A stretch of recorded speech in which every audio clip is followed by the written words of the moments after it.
Bienvenue à Macérac, un petit village des Marches de Bretagne, au confluent de la Vilaine et du Don. On y mène une vie paisible, à l'image de celle de son plus vieux hameau, Pimbu. Ici, on rallume parfois les vieux fours. C'est notre grande bouffe. Oui. On entretient les jolies maisons de pierre. Elles sont nos modestes monuments historiques. On fête les voisins. Ces jours d'opérette. Aimer, boire et chanter version bretonne. C'est de l'eau, hein. On laboure les jardins à l'ancienne. C'est notre festival des vieilles charrues. Et on se balade dans le marais voisin qui fait du si beau foin dans notre landerneau. Car ce marais immense, plus de la moitié de la surface communale, profite de ces inondations d'automne et d'hiver qui en font une véritable petite mer, un Morbihan éphémère qui barque souvent la route vers la Vilaine. À la belle saison, ces eaux perdues, une faune et une flore enchantent ce plat pays. Les oiseaux y pêchent, les hommes y récoltent un foin qui fit la richesse de Macérac. Bref, un village sans histoire, sans secret, direz-vous.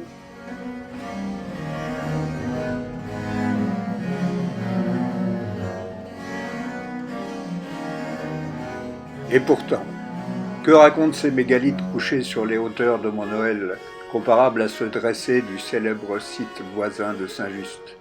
Quelques ancêtres préhistoriques auraient-ils peuplé la paroisse?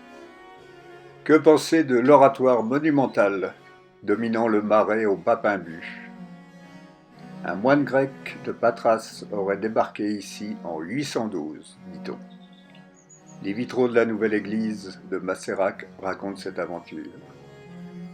Il aurait donc remonté la Vilaine, à la voile, tiré des bords entre les îles du marais de Murin, pour fonder là un monastère.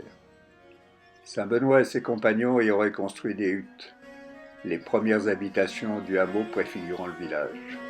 Une paroisse placée ainsi sous sa protection depuis plus d'un millénaire. Faut-il croire à cette légende?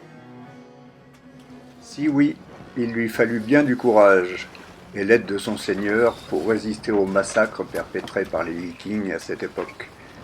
Les redoutables guerriers scandinaves ne furent mis en déroute que bien plus tard, entre Macérac et Avessac, au lieu dit justement baptisé la Déroute.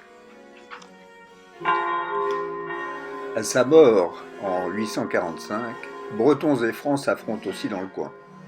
Cette année-là, à Bain-sur-Oust, le roi Nominoé repousse les soldats de Charles le Chauve, qui espéraient rallier la Bretagne à l'empire fondé par son père, Charlemagne. Un mémorial rappelle cette bataille de Ballon gagnée à moins de 20 km de Macérac. En 851, c'est le fils de Nominoé qui scelle définitivement l'indépendance de la Bretagne, à Janglan, entre Belley et Grand Fougeray.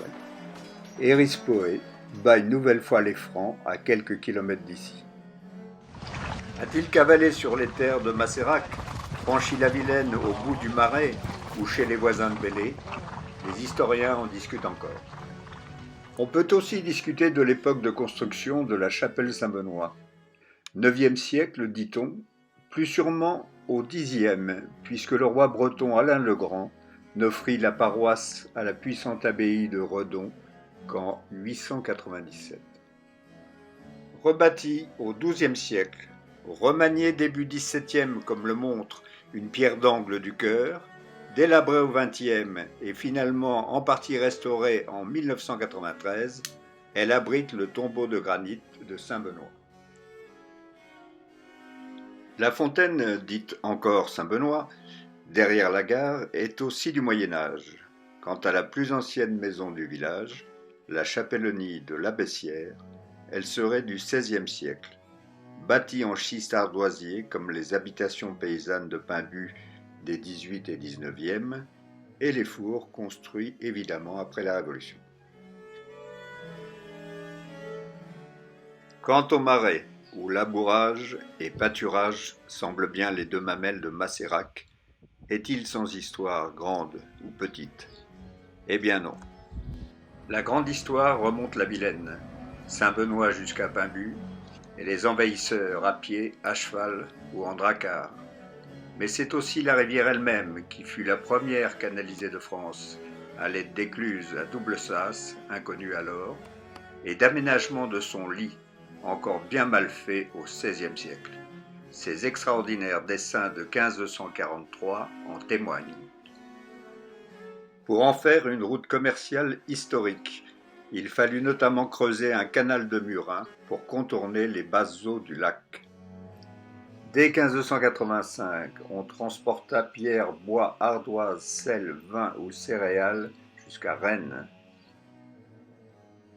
Au XVIIIe siècle, Redon devint le magasin de la Bretagne, envoyant vers la capitale plus de 1000 bateaux par an.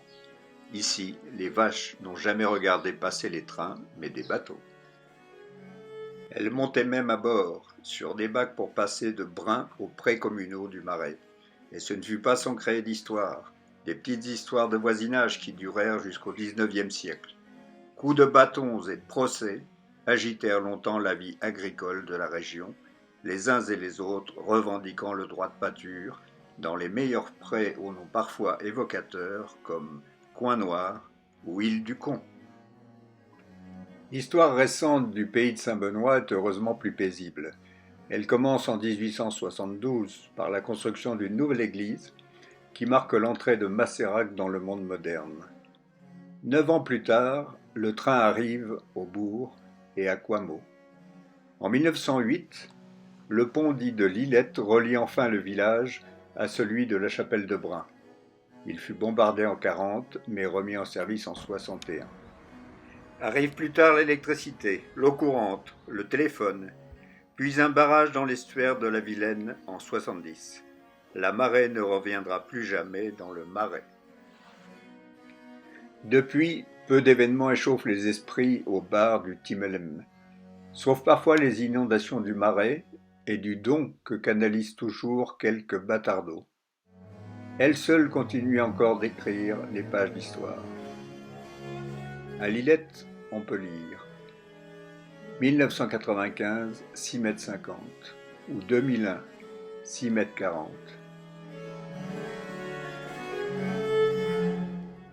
Mais hélas, Masserac, en ce XXe siècle, perd une partie de ses charmes. Son moulin à vent cesse de tourner. Les chaînes des puits rouillent. De nombreux fours s'éteignent. Une jeune association restaure maintenant les moins dégradés. Là, ça me plaît. Hein? Des vignes de Paimbue, il ne reste qu'un nom de rue. Des coiffes de Guéméné, des photos jaunies.